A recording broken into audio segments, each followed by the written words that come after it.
For 3 years, the Morrison family had been living with a grief so profound it had torn them apart.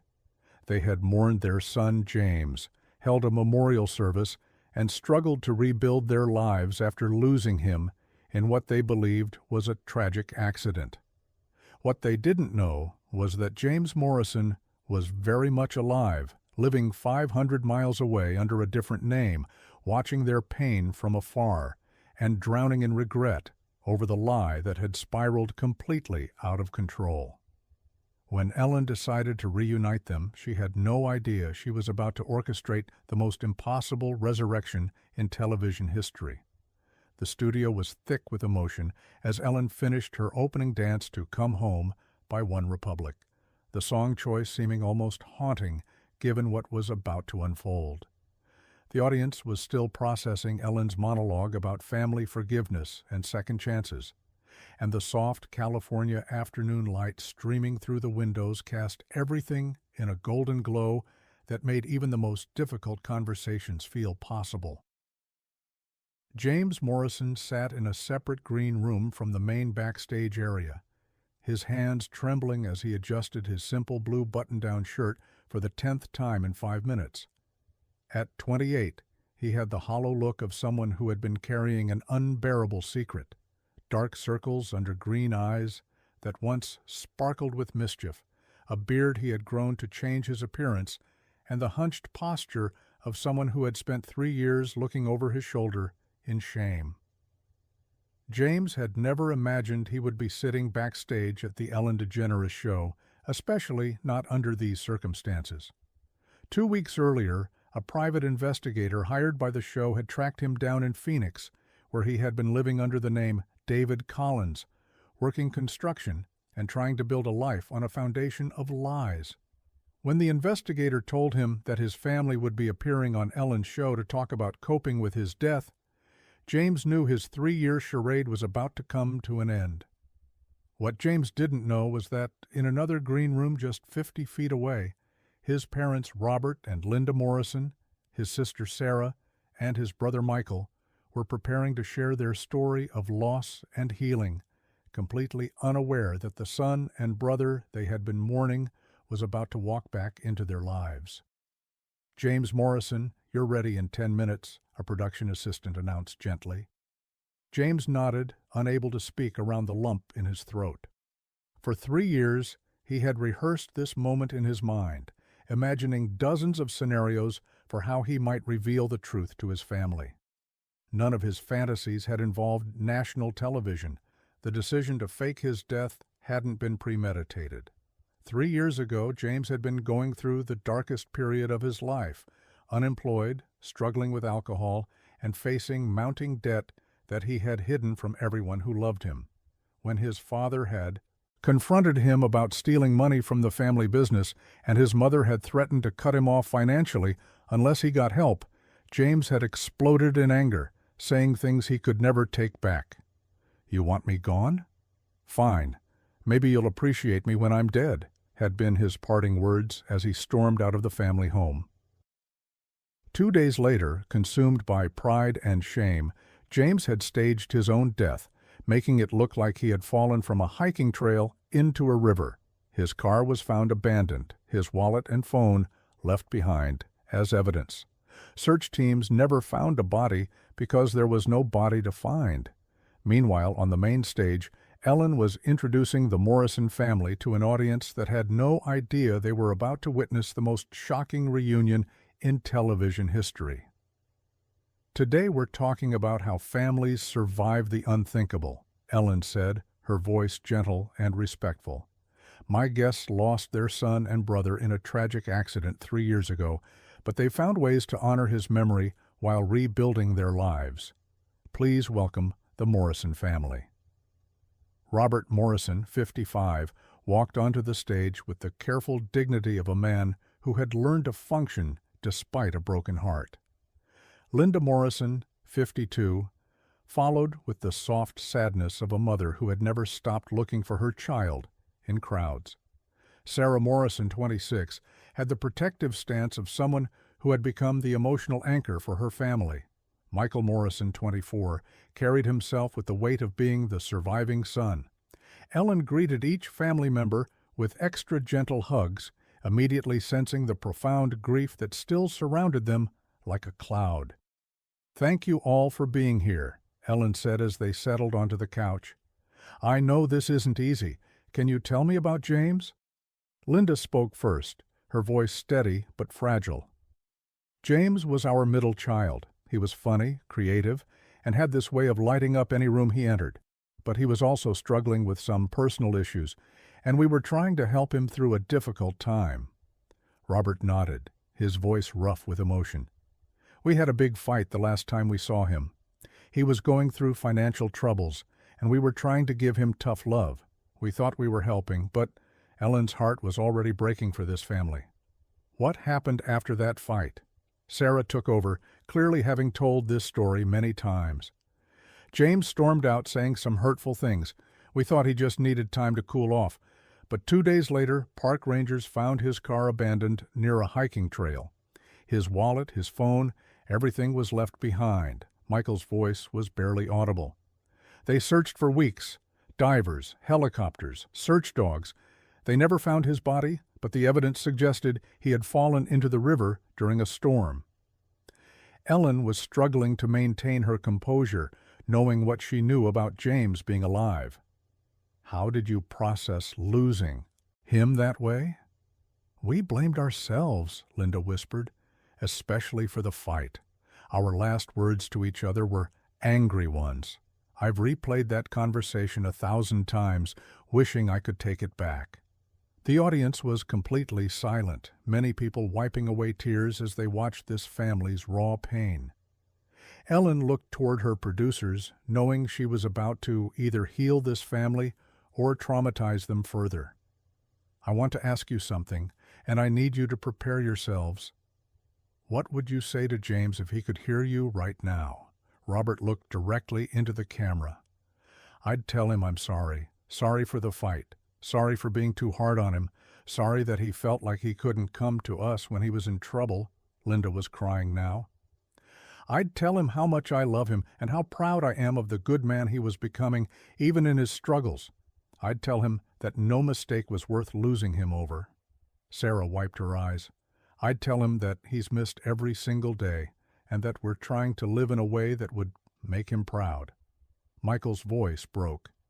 "I'd tell him I forgive him for leaving, and I hope he can forgive us for not being better at helping him when he needed us most."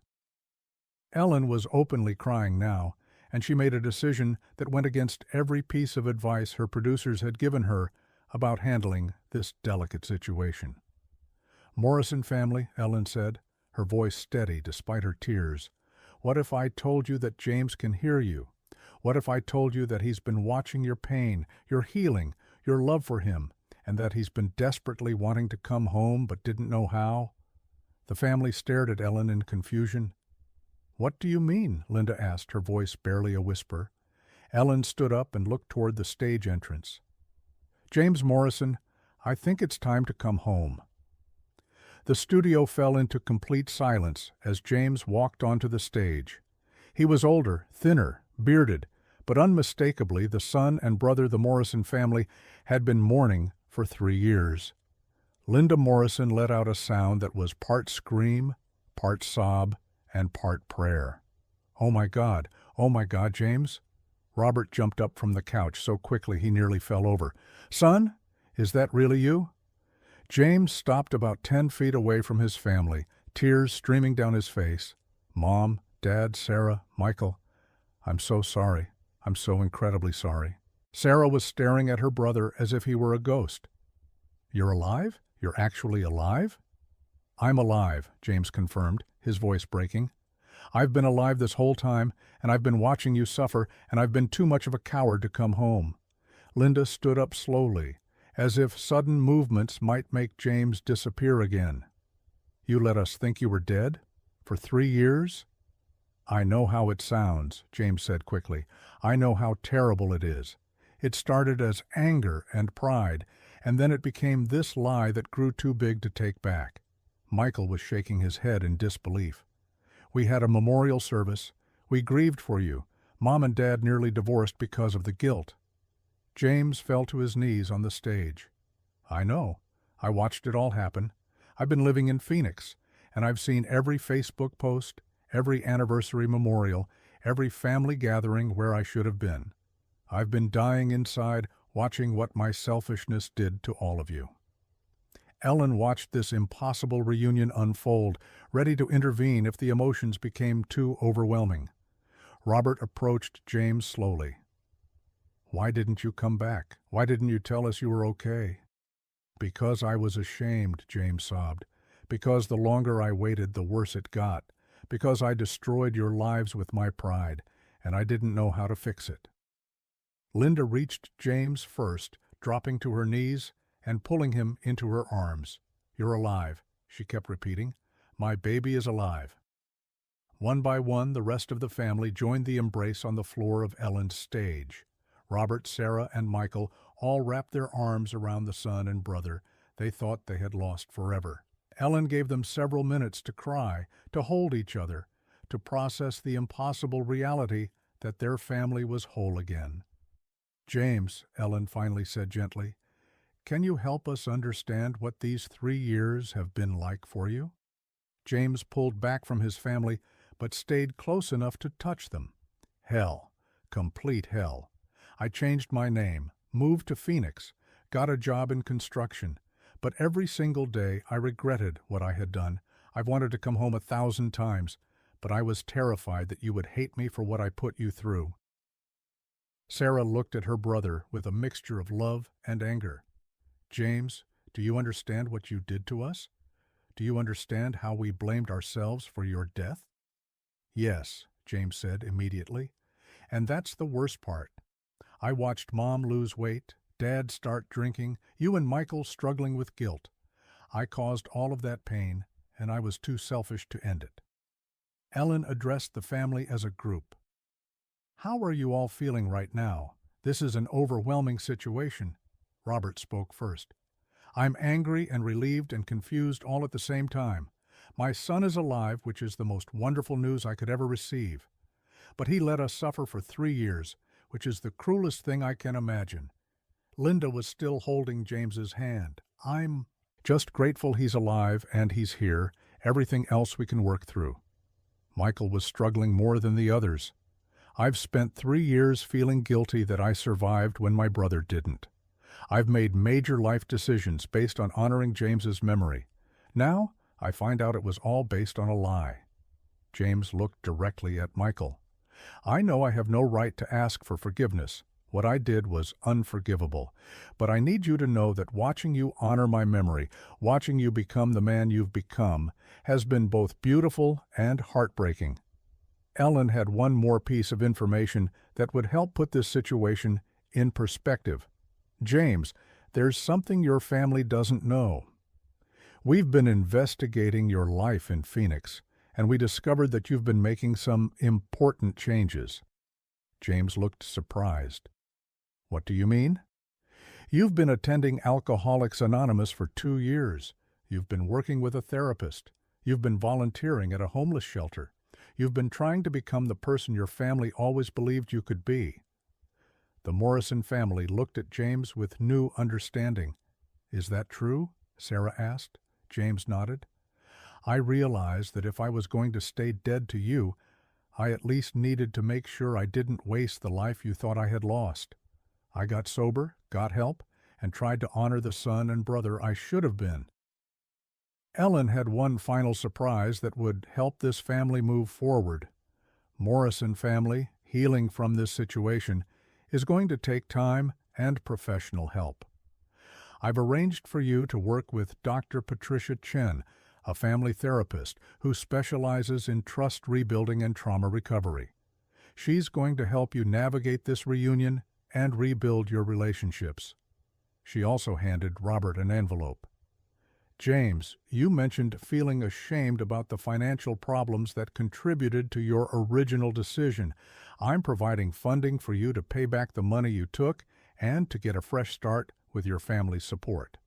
The family was overwhelmed by Ellen's generosity, but more importantly, they were beginning to process the reality that they had been given back something they thought was lost forever. 6 months later, Ellen received a photo from the Morrison family's first Christmas together in 4 years.